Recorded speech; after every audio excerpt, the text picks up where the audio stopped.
I'm always ready. All right. Welcome to episode 17 of the B&D Talking Sports Podcast with your boys Butch and Dominic.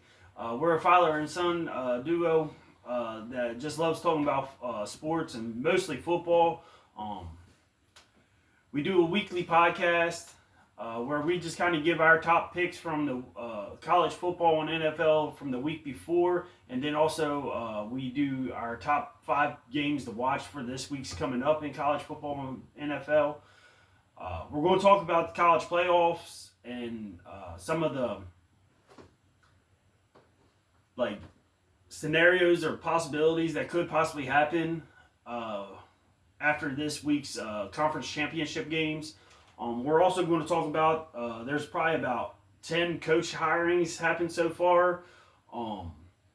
Some contract extensions that people thought a coach was going to go to another certain school, when they didn't. They ended up deciding to sign an extension with the current school that they're with. We'll talk about, like I said, the top 5 games in the NFL from last week and this week. And that'll probably be it unless something comes up while we're shooting this. But starting off, I'm going to go over my Butch's top 5 college football games from last week. It's going to be there's going to be some surprising names on here. I think a lot of the big name schools didn't have very good game. Like, the games weren't very good. Like, the team that you would think is going to dominate it is going to dominate it. Like we thought Ohio State Michigan was going to be. Ohio State Michigan game. I thought that would have been a better game than what it was. Ohio State dominated Michigan for the first time in 4 years. Yeah. So they finally got that burden off their back of Ryan Day not being able to beat Michigan. He finally got that win, and it was kind of, I think, solidified how good Ohio State has been this year. A lot of people were saying that they haven't played nobody, that they weren't they haven't been battle tested. I still don't think they've been fully battle tested. Michigan's not as good of a team as they used to be, as they were in past years. But it's a rivalry game, so it could go either way. But coming in at number 5, this game went into 2 overtimes. It was San Diego State versus New Mexico State. New Mexico won 23-17 in the second overtime. It was a kind of a gritty battle. Both in the first overtime, both of them turned the ball over. I believe it was San Diego State started with the ball, right? No, No. I think New Mexico started with the ball in the first overtime, threw an interception. No. It was New Mexico started with the ball in the first overtime, threw an interception. No, not New Mexico. San Diego State. I'm getting myself confused. Sorry about it. San Diego State started the ball in the first overtime, threw an interception on the game. We thought the game was going to be over. New Mexico was going to win it right there. New Mexico ends up fumbling the ball, turns the ball over. So now we go into second overtime. New Mexico scores in the second overtime. San Diego State fails to score during their drive. So New Mexico got to win 23-17. Number 4, Western Kentucky versus Jacksonville State. Another close battle. Kind of had some championship implications that could have possibly happened from the matchup. Jacksonville State beat West Kentucky 37-34. Number 3 is Kennesaw State versus Liberty. This one went into 2 overtimes also. Kennesaw State won 48-42, pretty much guaranteeing them a spot in the Sun Belt? No. Yeah. Yeah, they're in Sun Belt. Conference USA. The Conference USA Championship. So, what are you laughing about? The way you say 2 overtime instead of double overtime. Double overtime, Yeah. 2 overtime. Hey, number 2 was LSU versus 8th ranked Oklahoma. Not a whole lot of offense in this game. It was kind of a gritty defensive battle. Oklahoma pulled out the victory 17-13 over LSU. And then going to the Iron Bowl rivalry, 10th ranked Alabama versus Auburn. Alabama went up 17-0 early. Auburn fought back. Alabama eventually got the win, 27-20 victory, putting themselves in the conference SEC championship against Georgia. I had a couple honorable mentions. Penn State, Rutgers. Penn State won 40-36.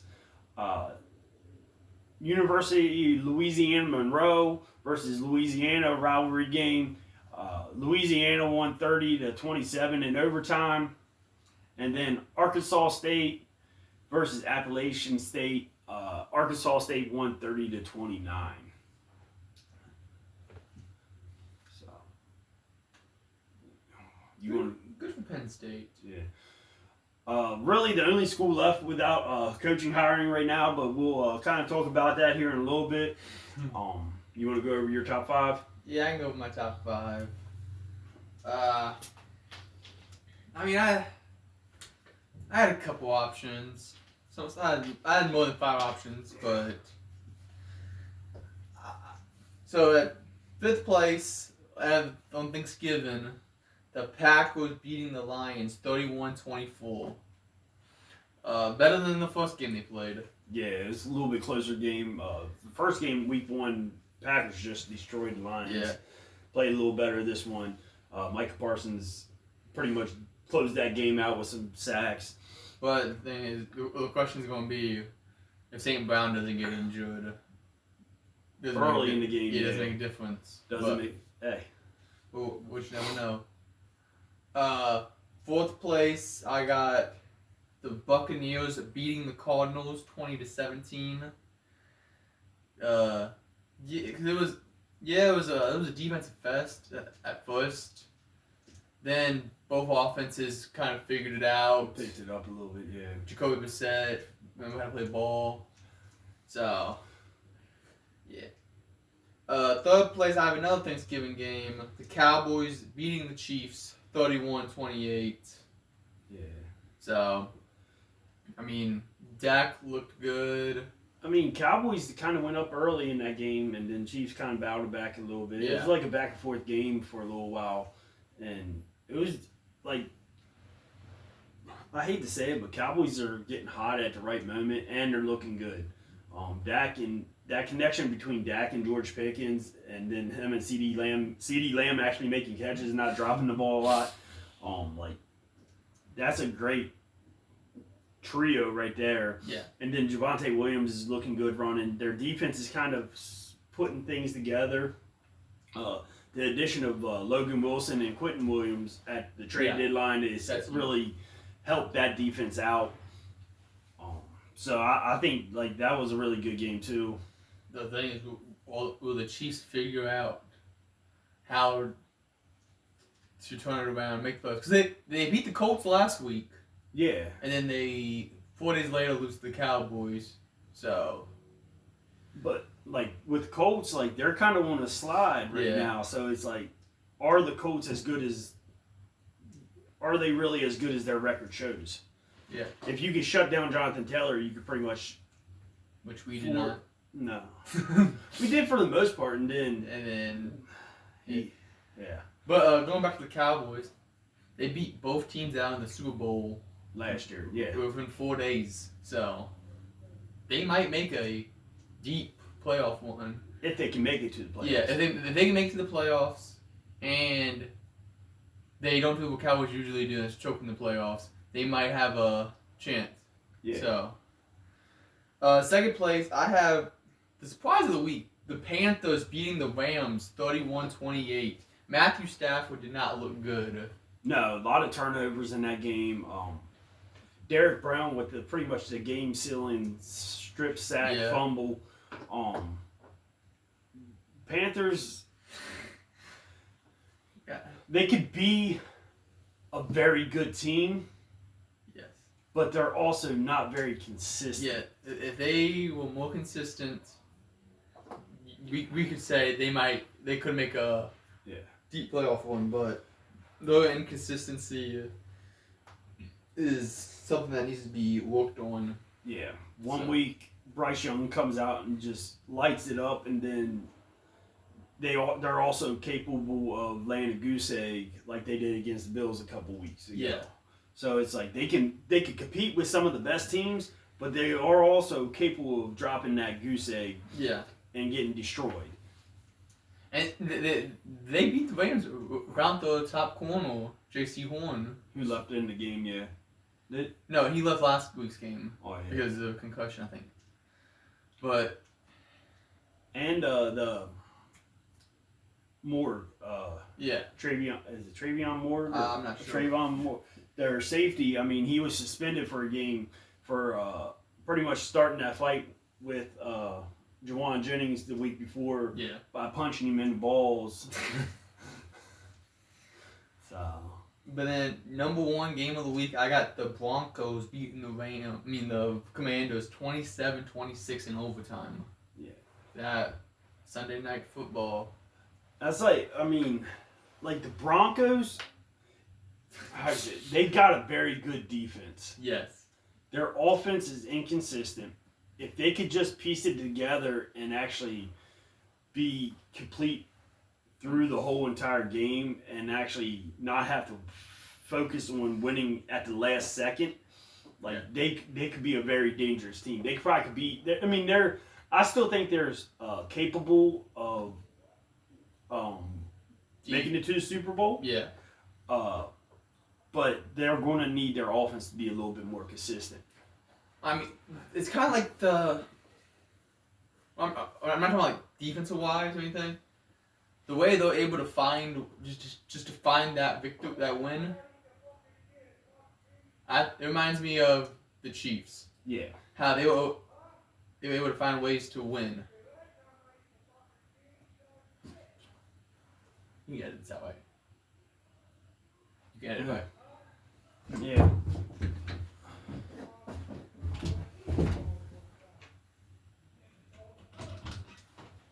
Hey! I'm trying to film. God damn.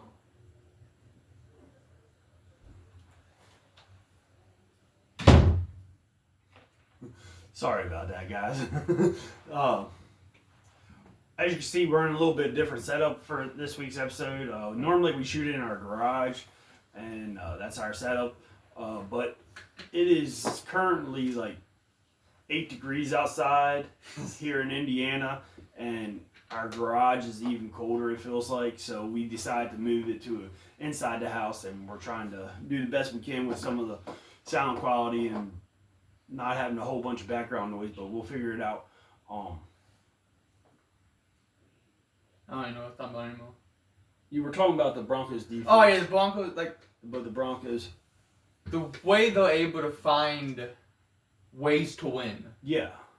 It reminds you of the Chiefs the past couple years, where even when they was going down, they was starting to slide down, they still found ways to win. Yeah, exactly. That's the difference between a good team and a bad team. Is being able to find ways to win those close games. Yes. And be able to pull it out. Can that be, reliable, can you rely on that every week? No, you can't. You don't want to get in that situation, but being able to do that is better. But if you really look at it, they're 10-2 right now? Yeah. It could be a whole lot easier where they're 2-10. I mean, they've had a lot of one-score games this year and just finding ways to win. A lot of fourth quarter comebacks. Yep. And speaking of the Chiefs, we're so used to them finding a way to win those games. They're 0-6 and one possession games this season. So, Broncos, they find ways to win, but they need to be careful because it can flip like that. I mean, just in 1 year, Chiefs were 12-0 in one-score games last year, 1-6 this year. Yeah, 1-6. Is it 1-6 or 1? I thought it was 0-6 now. 0-6, they might 0-6, yeah. So it could be like all it takes is just a flip of a coin and the ball to bounce one way instead of bouncing right to you. It's like you can't. There's so many little things that have to go right before you continue doing that. All it takes is one little thing. The wind blow a little bit and the pushes it from being right inside the upright to outside the upright. Ball bounces right into your arms. That ball can also bounce the complete opposite way. Yeah, like there's some teams in the NFL right now that they are in these close games almost every week, but they're on the opposite side of that. They just can't find out a way to finish a game. Like, there's been a couple Giants games this year where they have had a 10-point lead going into the photo, and they lose it. So it's because if they keep those, they somehow hold on to those leads. You could look like you could say Brian Dable could still be there. Yeah. They could be in the running for the NFC East. Not eliminated from the playoffs. Yeah, not eliminated. So, like it takes skills, but also it's a little like luck. Yeah. Because, like, especially like if you win that like coin toss is luck. Yeah. So if you score at the end of the first half, you get ball to start the second half. Yeah. Because you can't plan that at the beginning of the game. No. So each you're not guaranteed all these possessions. So, I guess Broncos just have some luck on their side this year. They're being blessed by the football guys. The football guys. Yeah, it's just they took the Chiefs' dark magic. Yeah. That's all I got. All right. Yeah. No honorable mentions for the. I mean, there's a couple honorable mentions. One you won't like: Jets beating the Falcons. That's an honorable mention. The Dolphins beating the Saints 21-17. Texans beating the Colts. Yeah. I think the Texans-Colts, I think they were able to shut down Jonathan Taylor, and they didn't have to worry about Daniel Jones being very mobile or running a lot because with him playing with that hairline fracture in his fibula. So it's like, plus they're the number one defense. Historical pace. Yeah. So, I mean, it was, and it's a division game. That game could go any way. Like, Texans are getting hot at the right moment. C.J. Stroud looked really good. Well, I saw one thing. He said it was who does the Texans have a better future with, C.J. Stroud or Davis Mills? I would still go. I'll still go with C.J. Stroud. Yeah. But I mean, because when C.J. Stroud was out, Davis Mills was performing. Yeah. The thing is that, how you say, because we've seen Davis Mills play before C.J. Stroud got there. Yeah. They weren't very good. Could have been the coaching situation. It could have been a whole lot of things. It could have been Davis Mills just ain't that good. Or is it like Davis Mills is a very good backup that can come in and perform enough to get you. But then also you look at it, when you have the number one defense, you could play a little bit more conservative on offense and not have to like really force your hand and having to be real aggressive or like rely on the offense to win the game. Your defense can win that game. Yeah. And then just a quick talk on the Falcons Jets. All right. It's over. The Falcons have dominated that game in every category except for special teams. As a high school coach, we tell our players, football has 3 phases. Yes. We won in 2 of the 3 phases. We lost in special teams. Yes. And us losing the special teams battle in that game cost us that game against the Some Jets. say special teams is the most important because it can decide field position, how far a certain team has to go, points, because field goals. Yeah, so pretty much they had 10 points off of our special teams mistakes. Yep. The muff punt. Which led to 7. Yep. No, actually, that we held them to a field goal on that one. Oh, yeah. Then they had the long return of 83 yards that led to the touchdown. So if it wouldn't have been for them special team mishaps,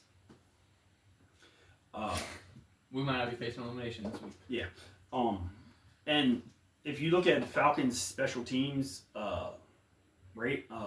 where they stand, they're pretty much in every category except for one, which is punting. Bradley Pinion hasn't been a bright spot on it for punting, but they are either in 30th, 31st, or 32nd, and they're most categories they're dead last. Yeah. In every special teams category, it's just horrible. How Marquise Williams still has his job, I have no idea. All right, but we'll get into talking about some of the college football coach hirings and re-signings. Fuck you, Dolphins and Saints. God damn. Hey, I was just gonna mention Dolphins. All right, go ahead. Well, I was gonna mention Dolphins. 3 straight wins. Yeah. Won 4 of the last 5. So I talk about special teams. One of the best special teams play that happened this past weekend, was the onside kick that was performed by the Saints. It was perfectly performed. Are you giving Saints credit right now? I'm giving hold on. So I'm giving them credit on having a perfectly placed onside kick for them to be able to recover it. Yeah. All right. That onside kick gave them the opportunity to have a chance to win that game. Yeah. All right. But man, this is the but. Their offense is so trash. They couldn't do nothing to get them into scoring position to win that game. Well, you so Alvin Kamara didn't play. It don't matter. Their offense is still trash. Like, their defense is trash, really. You're telling me they recover that onside kick, and the all pro running back can't help just a little bit to get down there? It could have helped a little bit, but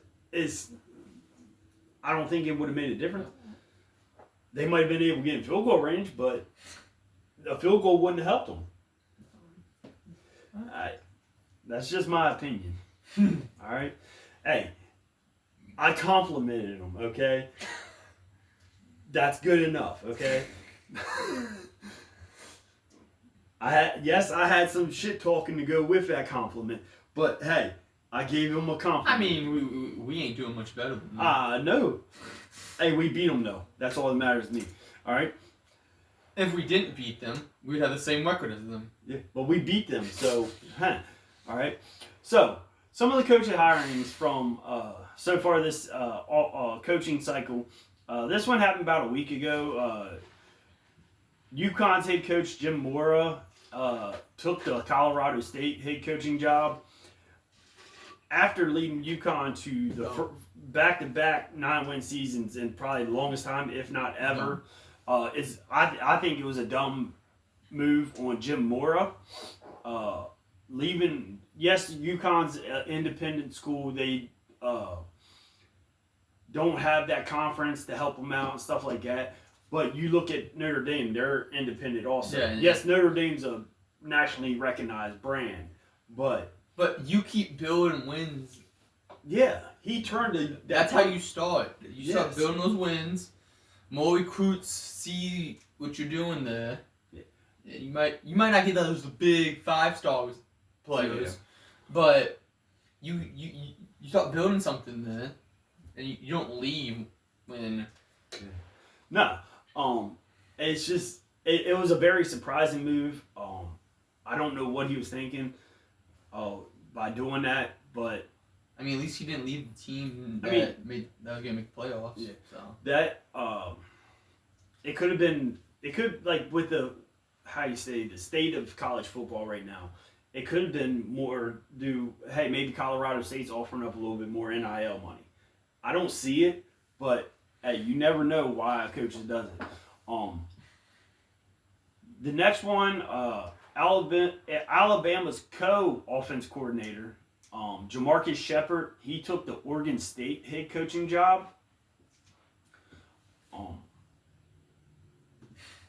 He's going up there to right now it's just a Pac-12 of 2 teams. Yeah. With Washington State and Oregon State, but they are going starting next year. There will be an actual Pac-12 conference again. I think there's going to be 8 to 9 teams starting off. I want to say 9, and then it's either 7 or 9, and then 2027 there's another. I think it's Texas State will join the Pac-12 also, which it would make it an even number. Yeah. Next one, it's the Washington Commanders quarterback coach Tavada Pritchard. He took this Stanford's head coaching job, so he's leaving the NFL to go to college to be a head coach. Good for him. Yeah, he's getting an opportunity to be a head coach somewhere. I mean, that's the ultimate goal when you're a coach and stuff like that. Usually, it's you want to once you get to the NFL, you don't want to leave the NFL. But he might not be getting that opportunity to be a head coach yet, and he wants to be the head coach of the program. Yeah. And if he goes there at Stanford and does good, he could then move himself back to the NFL. But also, if you really look at it, the college is kind of turned into a professional league anyways. Yeah. It's transfer portal is your free agents. The draft is pretty much your high school recruitings. It's kind of that Except way. for it's the opposite, where the better you do, the better picks you get. So next one is Tulane's head coach, John Summerall. He took the Florida head coaching job, so he's leaving AAC, the American Athletics Conference. To go to SEC, coach in Florida. I believe they are actually allowing him to coach. That was my question. They are allowing him to coach in the conference championship and possibly playoffs if they make it.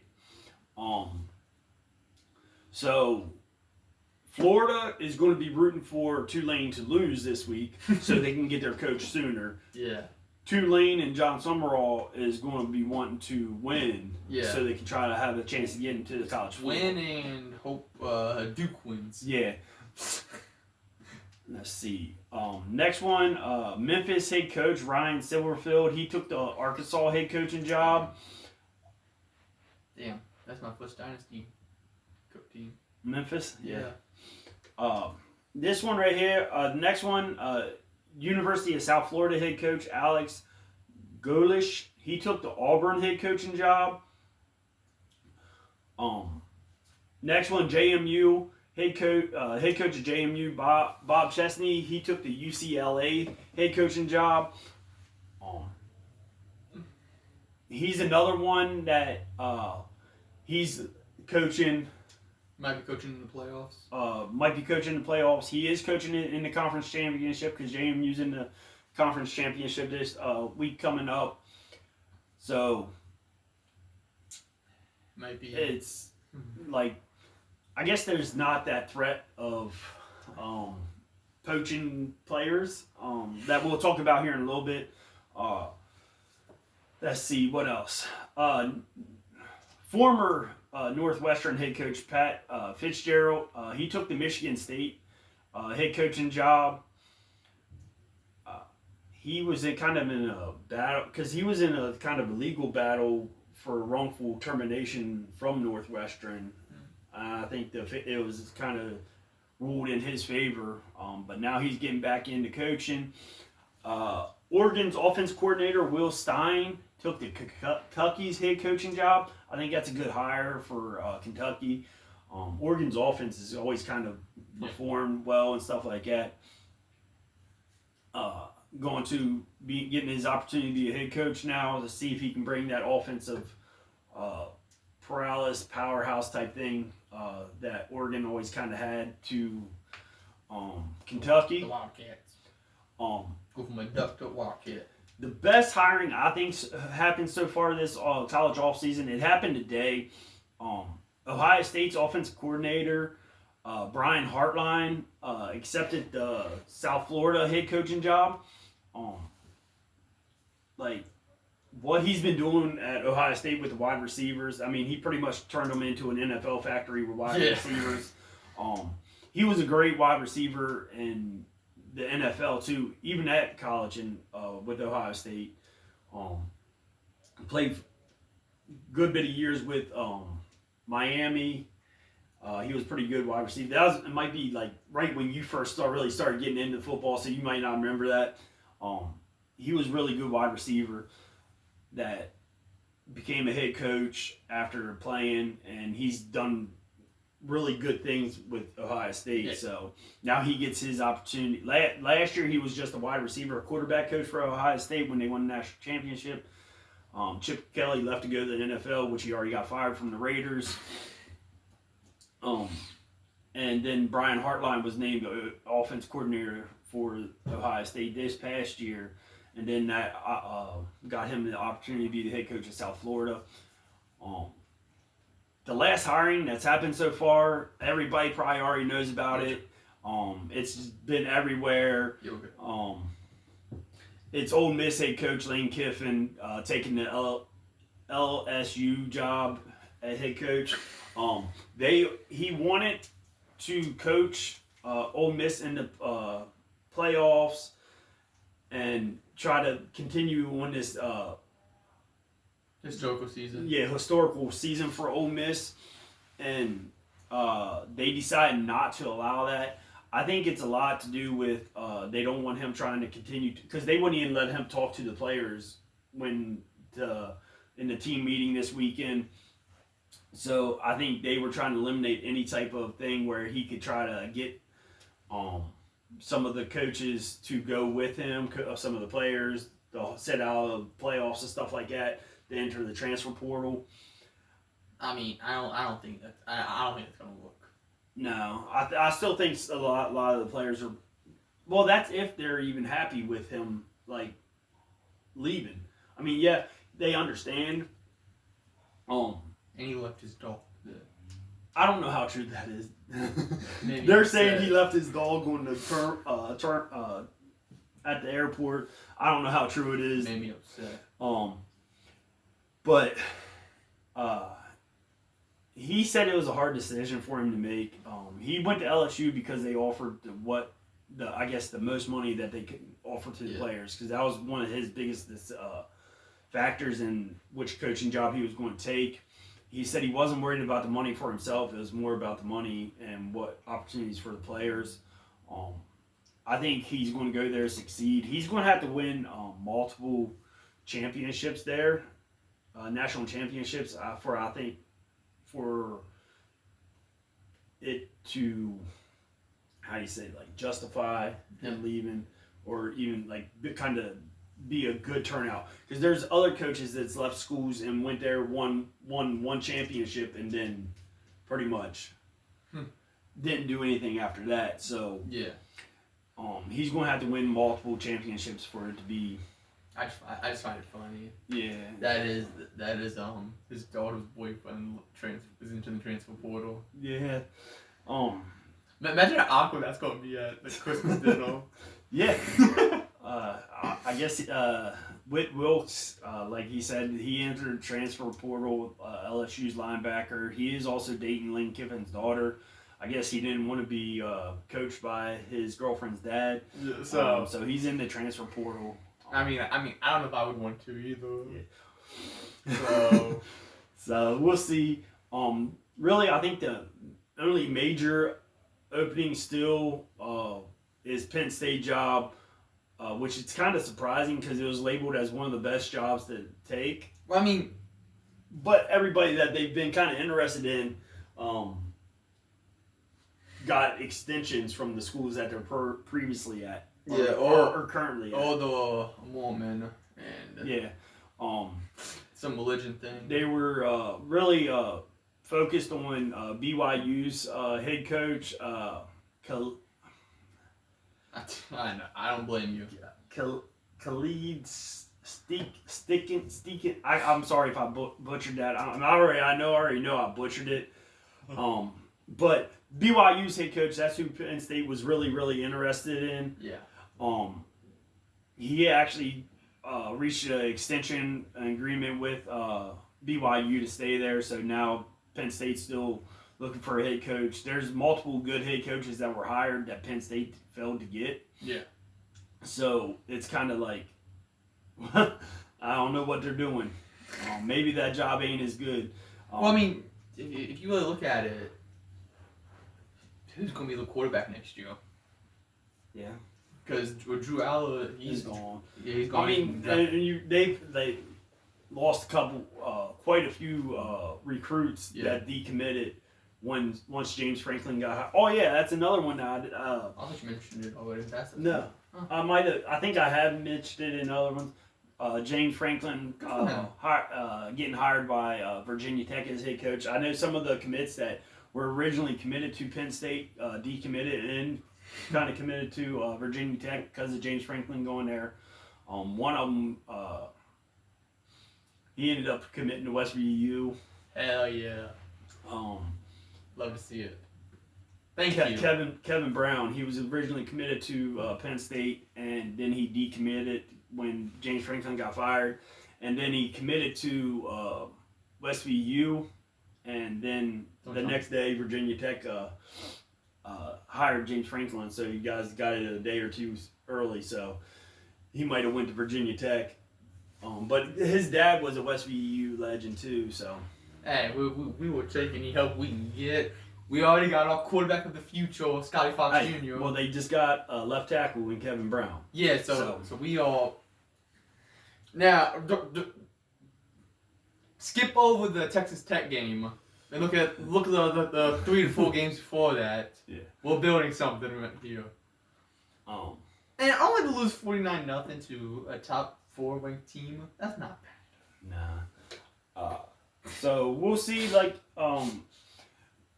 Whenever Penn State does finally decide to hire a coach, if it's by next week, we'll talk about it on next week's podcast. But I'll also post it on our TikTok, Facebook page, X, YouTube channel. I post on there daily, and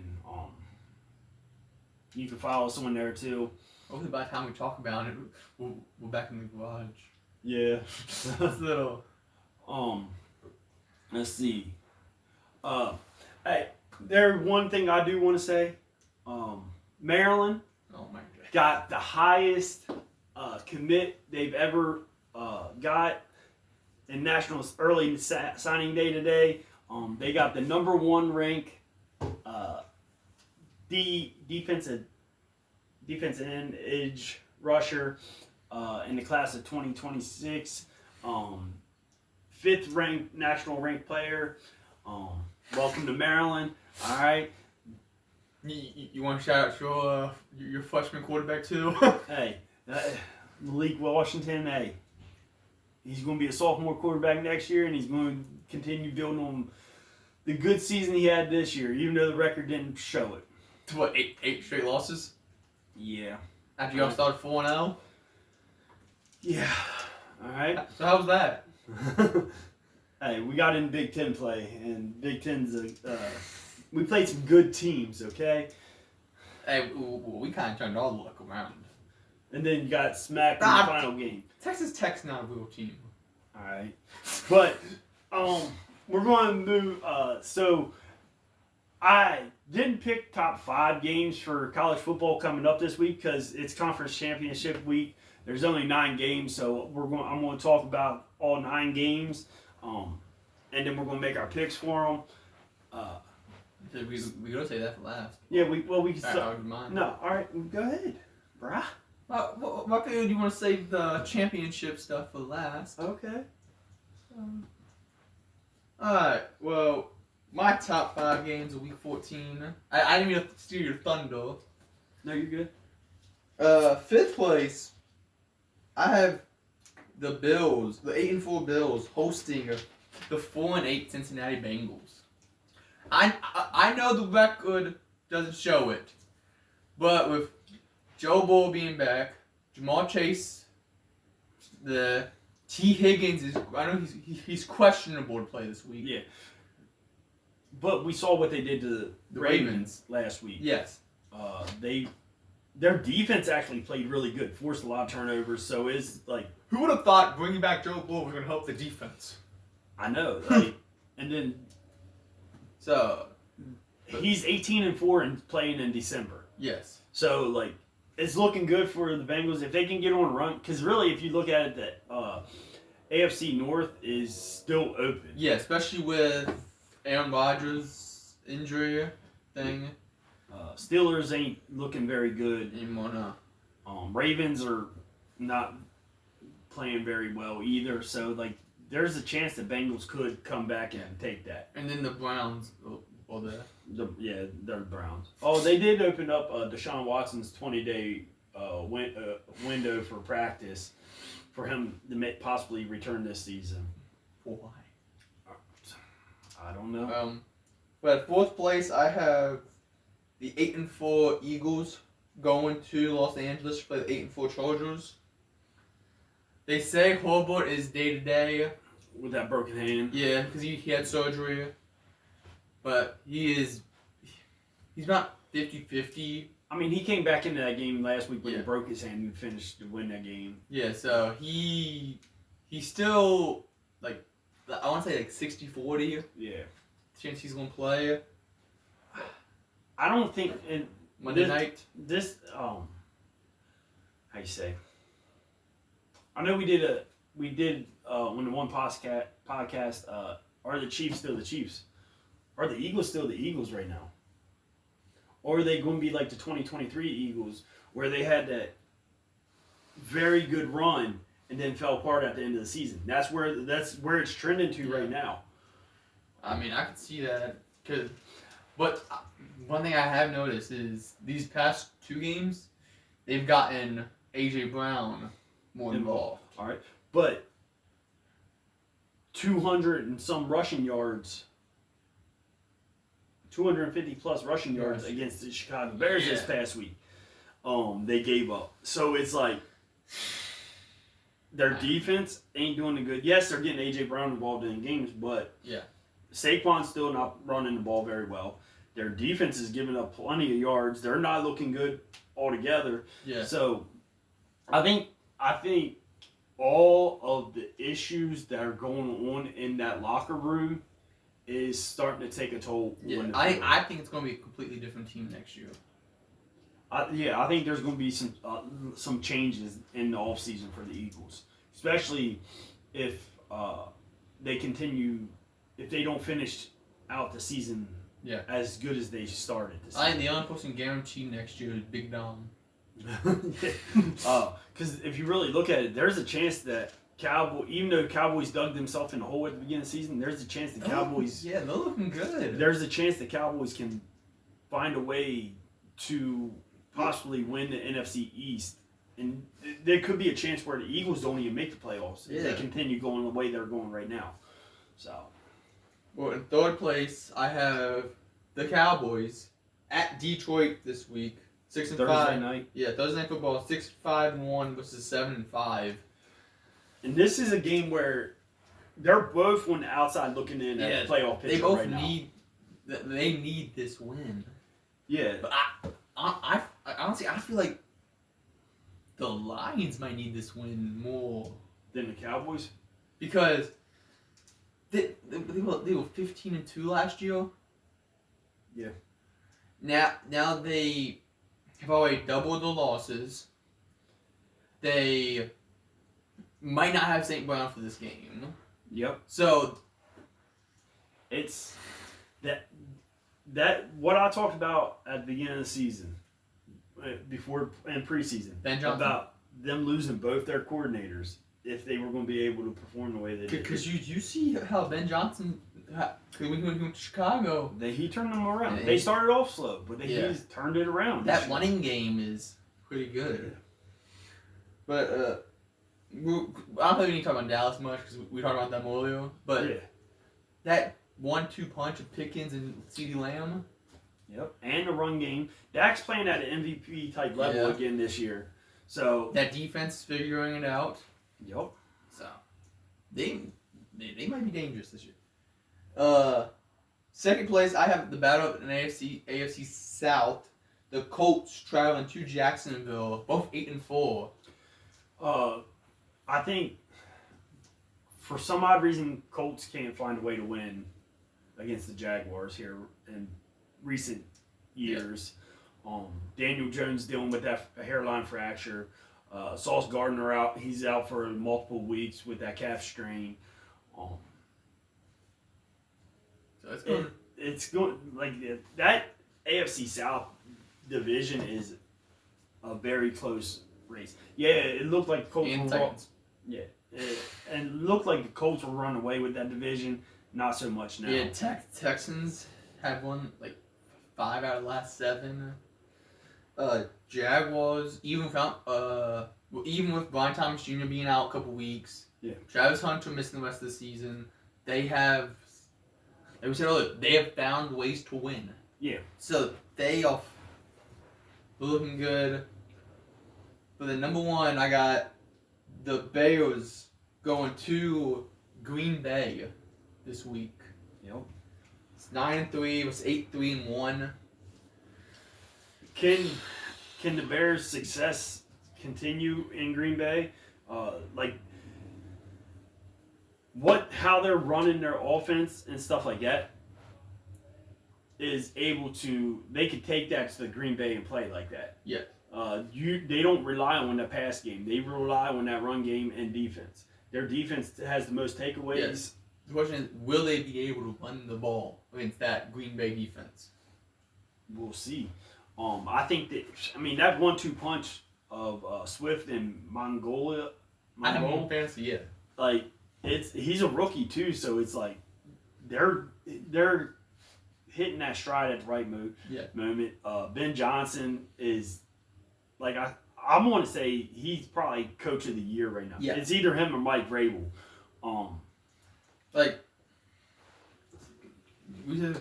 They are one of those teams that they are getting hot at the right time. And they're getting healthier. Yes. Their defense is getting healthier, and their defense has been playing great most of the season. So it's I know we haven't really said much about Green Bay. And the thing with Green Bay is they're 8-4. 8-3. 8-3. You never know which Jordan Love you're getting when it comes to these games. 1 week he plays phenomenal. Next week he plays like dog shit. And the thing is, he was inconsistent, but I feel like that's one of the differences between the Packers and the Panthers. We were talking about earlier. Even though the Panthers beat the Packers earlier this year, when Jordan Love's inconsistent, they still have that defense. Yeah. So all he needs to do is just play one more point better than the other team, because they had Michael Paulson. They had that amazing defense. Yet Panthers, when Bryce Young's inconsistent, they have that. They have a good defense. Yeah. There's a difference between a great defense and a good defense. Yeah. So that's why I feel like there's a difference between saying Jordan Love is inconsistent, because he has that defense that can. Yeah, most definitely. They have that defense that can. They say, okay, Jordan Love not playing too good today. Defense, I'm gonna need you to. Yeah. That I rely on I trust my defense to put this game on our back. But with the Panthers, if Bryce Young's having one of those games, like bad games, can you fully rely and say, all right, defense, we're putting this game on your back? Can you really say that? Yeah. So that's why I feel like Jordan Love can get away with being inconsistent like that. Yeah. That's why we talk about. That's why most time when you hear the word about inconsistent, it's usually Bryce Young. You hear it about. Yeah. You don't hear anything about Jordan Love being inconsistent because, even when he's inconsistent, that defense is carrying it. So I feel like even if he has one of those inconsistent games, that defense is still good enough. Yeah, because yes, Caleb Williams is playing great this year, but he's still young. Yeah. So, and when you have a big time player like Michael Parsons against a young quarterback, it's and you know like when you think of Michael Parsons, you think of sacks, you think of pressure on a quarterback. Nobody talks about how good he is in the run game. Yes. Dallas, Jerry Jones says, he's not very good in running. But you look what he's doing with Green Bay Packers, how good he's playing. Not just sacking the quarterback, getting pressure on the quarterback, but stopping the run. If Myles Garrett wasn't having the type of season he's having this year, you could make a big-time argument that Michael Parsons could be Defensive Player of the Year. Yeah. But the fact that Myles Garrett is having that type of season, honestly, Myles Garrett is probably going to win that Defensive Player of the Year. Oh yeah. But if he's not having that kind of season, Michael Parsons could definitely have an argument. And the leadership he has, like even though he's been there for like 13, 14 weeks maybe. Yeah. And the way he has that group playing together, he's became a leader on that defense. Yeah. Because that's what he was doing in Dallas. Well, and see the thing is, when he was in Dallas, all right, so like a lot of people say he wasn't fully focused on ball. Yes. Because he was still doing his podcast, he was doing other things and stuff like that. Now that he's in Green Bay, he took the year off from doing his podcast, so he's only focused on ball. And it's sometimes you gotta like the main thing has to be the main thing, and that's what he's doing there in Green Bay. Are you saying that because of my person? Are you saying that because of my son Paul George and his podcast? No, I didn't even know Paul George had a podcast. Yeah, his podcast. Yeah, no, I'm just saying. That's probably why he hasn't been doing all good. No, actually, there's players that can do that, focus on things like that, and still like build their brand while playing. Yeah. But when it comes down to it, you have plenty of time to build your brand after football. Yeah. Or start as your career's coming to an end. That's the difference between a great player and one of the best players. Yeah. Is all right, it's football season, it's time to lock in. Exactly. So, yes, honestly, I'm liking Michael Parsons on the Packers when he was on the Cowboys. Yeah. But it's like there's some good games this weekend. Yeah. I think a lot of them have, because some of them are division games. Like there's a lot of things that could have playoff implications on it. Let's see if I find that playoff scenarios this week. Usually a website that has like who can clinch, who's eliminated. Let's see. So eliminating teams that can be eliminated: the Vikings, Commanders, Falcons, Cowboys. Well, Cowboys can be knocked out of the 1 seed contention, but the Jets, the Browns, the Chiefs. No, not Chiefs. Chiefs can be knocked out of 1 seed contention. Yeah, can be knocked out of the AFC West title contention and knocked out of the 1 seed. Ravens can be knocked out of the 1 seed. Steelers can be knocked out of the 1 seed. So, so as of right now, the Bears and Broncos control their destiny with that 1 seed. If you would have told me the Bears and Broncos were going to be 1 seed teams in going into week 15? 14. Going into week 14, that them two would be the number 1 seeds currently. Well, it's crazy because I would ask you what type of drugs you're on. I mean, I said, you can't really listen to me anymore. I said the Colts were going to go we're only going to have 1-1 this year. I didn't have the Bears doing very good either. The fact that the Lions have a 64% chance to miss the playoffs is crazy. Hey. Oh, go ahead. Falcons. We have a 1% chance of making the playoffs. Hey, so you're telling me there's a chance. And the Chiefs have an 84% chance to miss the playoffs. So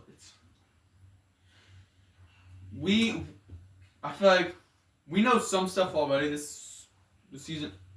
This week is going to be help determine a little more. Like I maybe start next week. We might. The playoff pictures really going to start forming. See who can be able to clinch that 1 seed or clinch a playoff spot, and we're going to see by next week who really has that division, those divisions on, and who's going to be those 2 teams racing for those divisions. Yeah. So, moving on to the conference championships of college football this week. Like I said, there's 9 games, I believe. 1, 2, 3. Yeah, there's 9 games. All right. Yeah. So starting off, Conference USA championship. It's 9-3 Kennesaw State versus 8-4 Jacksonville State. Kennesaw State is a 2.5 point favorite in this game.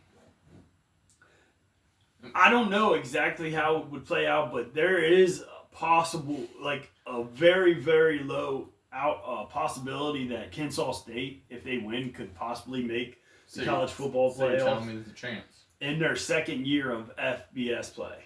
I think it's if Virginia loses to Duke, then I think Troy beats JMU. Yeah, it's just there's a whole a lot of things need to happen. And I think Georgia beats Bama. I don't know. Yeah, it's all right. Next one is you want to pick this game? Yeah, we can go ahead and pick it. Kennesaw State. Yeah, I'm gonna take Kennesaw State too because I kind of want them to make the playoffs. Yeah, just imagine Kennesaw State with Ohio State. Next one is the Sun Belt Conference Championship. It's the 8-4 Troy Trojans versus 19th ranked JMU, 11-1. JMU is 23.5 point favorite in this game. That makes sense. I got JMU. Yeah, I got JMU winning that one too. Next one is the Mountain West Conference. It's UNLV. Come at 10-2 versus the 8-4 Boise State. Boise State is a 3.5 point favorite. This was the conference that was there's 4 or 5 teams that could have been in it, and then they had to use some computer metrics thing. Well, there's a possibility where UNLV could possibly get into playoffs. Yeah, it's right now there's so much parity and there's a lot. It could be total chaos after this week's games. Honestly, I would hate to be on the college football committee right now. Yeah, I'd be yeah, because you're going to have to eliminate some good teams that are better than some of these other teams that are going to be making. But the rules you made, it's yes. Well, but as a fan, I like it because you give some of these other schools opportunity to shine. Yeah, like a JMU, Kennesaw State, they have chances. Yeah, they might get blown out in the first round, but there's always that chance. Yeah. They can win that game. But like, we'll talk a little bit more about here in a little bit about actual like some of the play scenarios.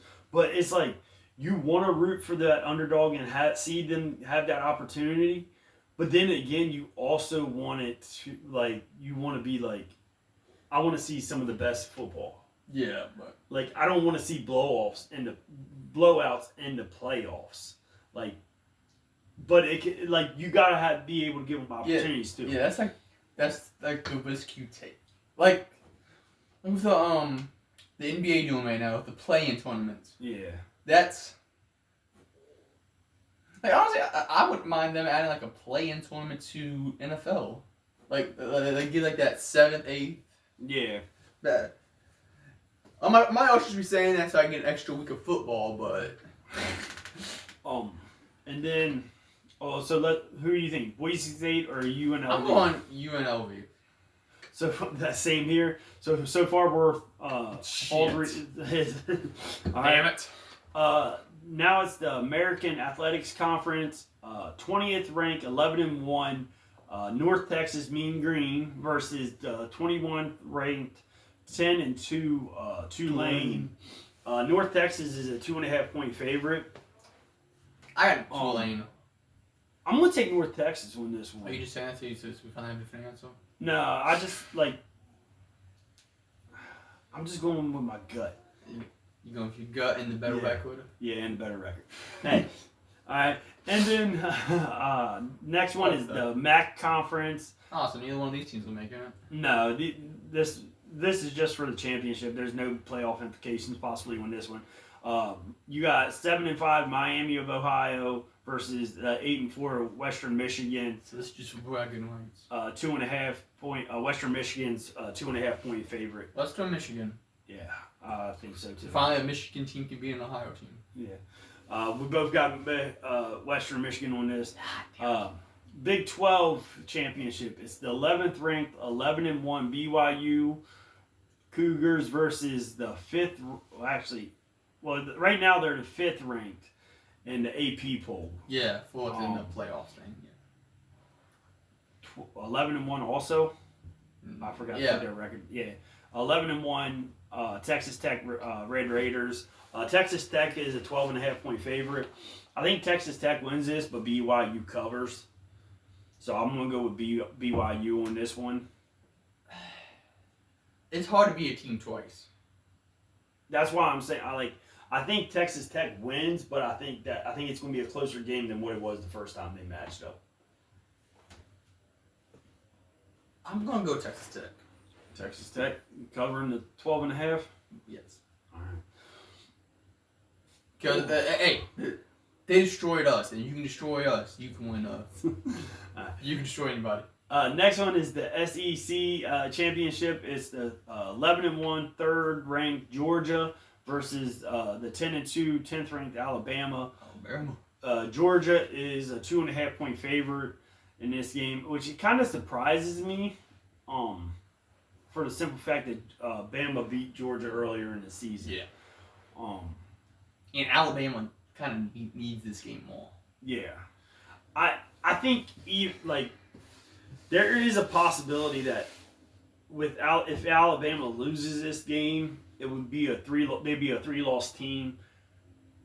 Will they penalize them for losing their conference championship game and take them out of the playoffs, or do you think if they lose it, is there there's still that possibility? Do you I think they lose it, they should be out.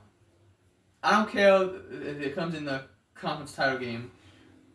Because you're rewarding these teams for winning the conference title. Yeah. So punish them for losing. Yeah. If they didn't want it to come to this, they should have beat Oklahoma a couple weeks ago. Yeah, true. Who do you got, Georgia or Alabama? Oh, I got Alabama winning this game. Oh, you got Alabama? Yeah. Yeah. I got Georgia winning this one. Just for simple fact, like you said a couple minutes ago, it's hard to beat a team twice in 1 year. The ACC, This one where it could create all chaos for the college football playoffs. You got the 7-5 Duke Blue Devils versus the 16th ranked 10-2 Virginia Cavaliers. Virginia is a 3.5 point favorite. So what I meant by it could create all chaos is if Duke finds a way to win this game, there's a possibility that the ACC conference champion does not represent in the college football playoff. There's a possibility that there's no ACC team even in the playoffs, which I think would be bullshit. But I got Virginia winning this one. They played each other earlier in the season, and Virginia handed Duke. They beat them pretty much very easily. Yeah. You know what I said about that? You want all chaos. I told you I want all chaos. It's hard to beat a team twice. I want Kennesaw State in the playoffs. But I don't think it's going to happen. I think Virginia wins this game. Yeah. All right. And then probably... sadly. The last one is the Big Ten Conference Championship.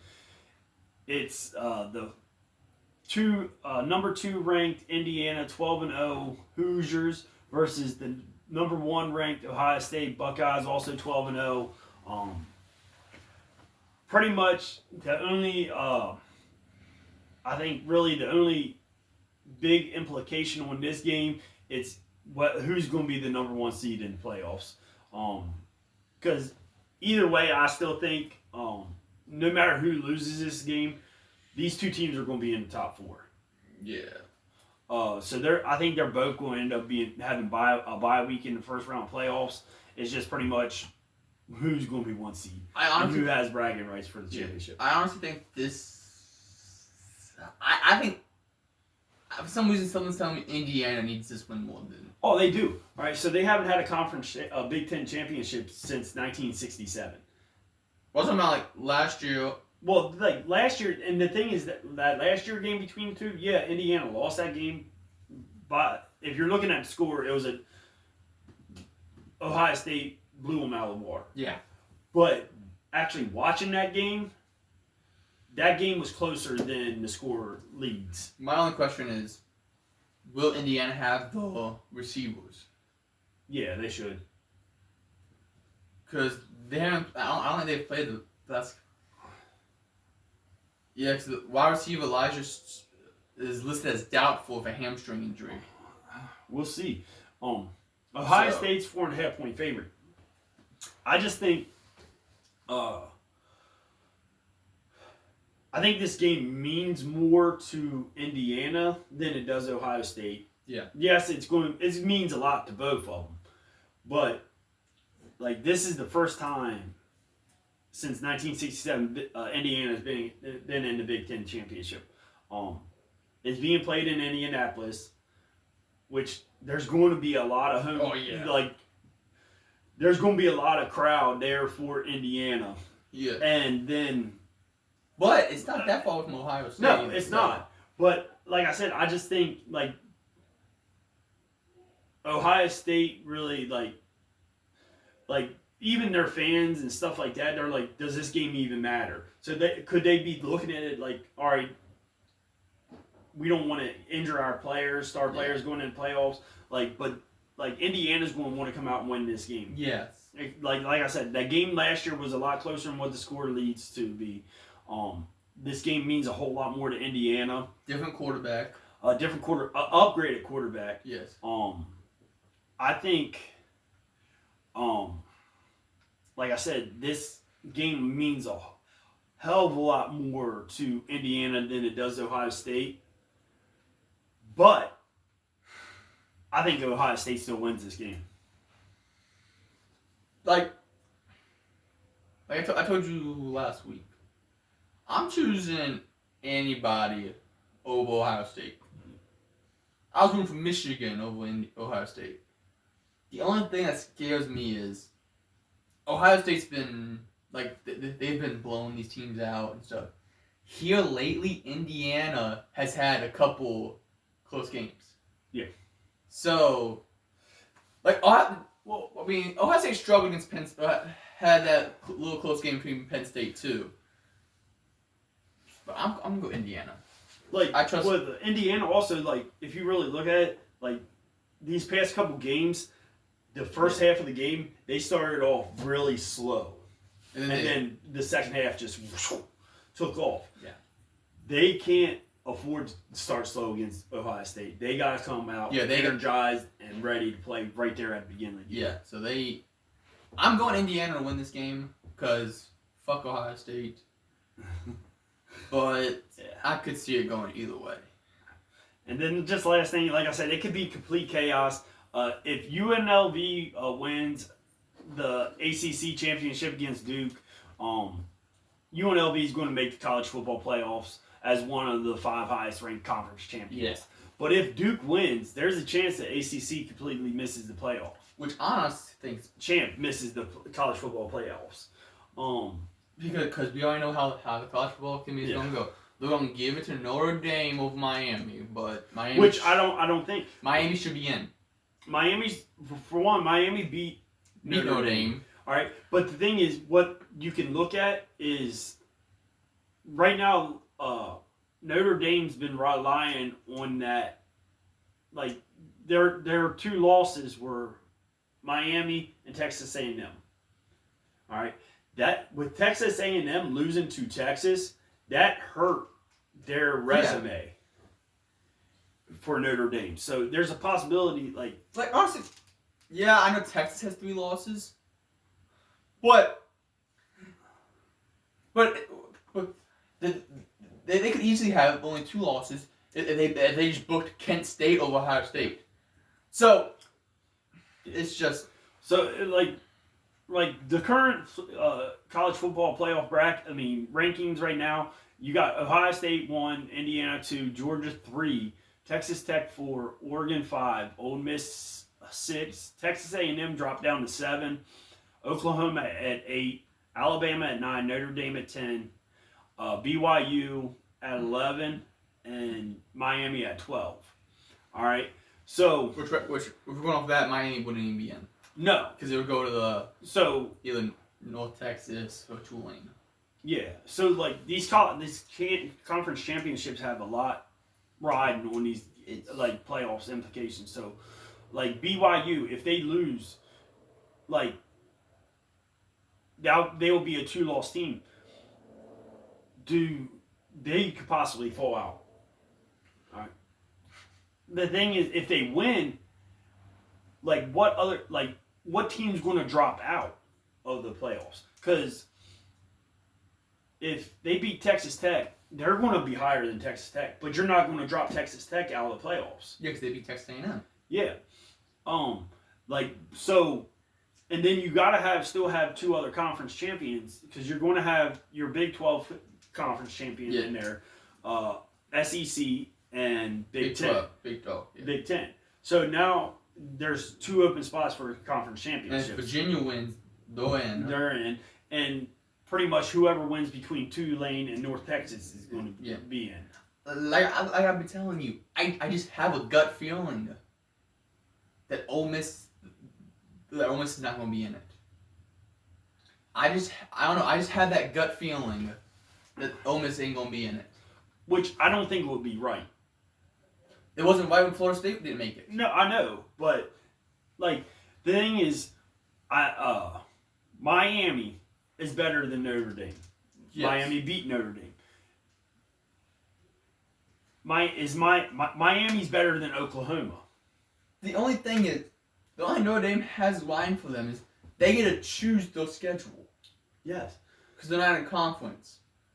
Miami has a schedule locked, so they have to play these. And they lost 2 games. Both their losses, one was to Miami, one was to Texas A&M. All right? Miami lost 2 games, so that lowers Notre Dame's resume. Texas A&M Texas A&M losing to Texas, that lowers their resume. Like, in my opinion, Notre Dame will probably be in the playoffs I don't think they should be. I just have a feeling like I already know next Tuesday when they announce the. Well, actually, I think this one might be on Sunday. Whenever they announce it, like Sunday selection or something. I don't know. Yeah. Whenever they announce it, there's gonna be a lot of upset fans. Yeah. Cause like, even like sometimes teams we haven't mentioned, they have an argument to be in. And I'm gonna be upset if Ole Miss doesn't make it. Yeah. Cause, the head coach is not coaching, but the head coach, like, their offensive coordinator is still coaching in the game. Yes. Even though he's leaving to go to LSU, they're allowing him to coach. They still have all their players. They still have they still have the star quarterback. They have the running back. Like, I don't for some odd reason, I know you say you don't think they're going to make it. I think they will make it. In my opinion, they should make it, but I know, like, just because they lost their coach, like, leaving a one-loss team out of the playoffs would be stupid.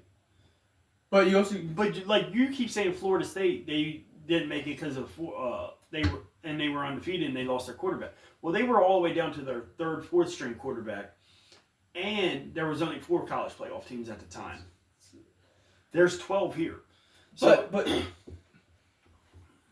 you also gotta look at it. You gotta look look what college football is coming to nowadays. Yeah. They are going to put the teams in that they think is going to draw the most viewership. Well, if that's the case, then they would put the most money. But so that's why I don't think Ole Miss is going to make it, because let's just say Notre Dame and Miami, they have Jeremiah Love, so people are going to tune in Notre Dame games. Miami has Carson Beck. We're going to tune into Miami games. So that's why I think Ole Miss. I think the only thing that they're saying Ole Miss has for them going right now is they'll get mentioned because of the coach leaving. Which I think is bullshit. Because it's the players on the field that does it. Yes, the coaching has a big part in it, but you still got your defense coordinator. You still have your offense coordinator running the team. You still have all your players. They should let the best ones. So, I heard a thing earlier today. For the 5 conference championships, like, it's not going to change how it is this year, but a conference champion should be ranked at least top 15 for them to be able to make playoffs. Because, yes, we want to see the underdogs and these guys get their shot to shine. But would you rather see Miami versus, Oregon? Miami Oregon's 5 right now, Miami's 12. Would you rather watch that game, or would you rather watch Oregon versus North Texas? Well, the thing is, Oregon versus Tulane. Which I think that's fucking dumb, because they're low conferences, but so the committee's never gonna put them up there in the top 15. I know. So you should have the same 15 teams in there that could make. Because they're always going to put the Ohio States in there. They're always going to put the Indianas in there. Yeah. They're always going to put, not Indiana, but Georgia, Alabama. As a fan, I don't want to see the same teams in there every year. Oh, I understand that. Like, you want. That's why when Boise State made it last year, I was happy. Yeah. Because they were new. They haven't been there much. That's why you expand to that 12-team playoff. Yeah. To give these other lower schools an opportunity. What I'm saying, what? Give me North Texas versus Oregon. All right. So, like, listen to me. Because North Texas only has 1 loss. Miami has 2. I know. So you're telling me, but it's Miami, so they're gonna put them in the. Anyway. What you said just a couple minutes ago, that college football bracket's going to put the teams in there that's going to gain the most viewership. I know, and it's bullshit. But what I'm saying, like, so that's what they're going. If we're going off that logic, that's what would happen. Right now, it's not that logic. Yeah. I'm saying that's going to happen, but it's stupid. Yeah. But what the fuck's Utah? Also, I'm saying Utah deserves a playoff spot. No, I don't say Utah deserves a play. No, I'm not saying. You said top 15. The conference champions have to be ranked in the top 15. Not. Oh, that's the case. Then, so Miami's in the top 15. They're not even in the conference championship game. That's what I'm saying. Like, no, I'm not saying that. So, like, what they were saying is, like, North Texas or James Madison, for them to have, even if they win their conference championship and they're the highest, but you get what I'm saying. But they're not going to get the respect. Anyways. I know they're not. So we're basically just saying, oh, you know what? I didn't say SEC, Big 12, Big 10, ACC, only teams that can make playoffs. Because that's all that we're going to put in the top 15. I know. Which is stupid. So I hate that top 15 shit. Yeah, I know. Hey, I was just saying something. But it's dumb.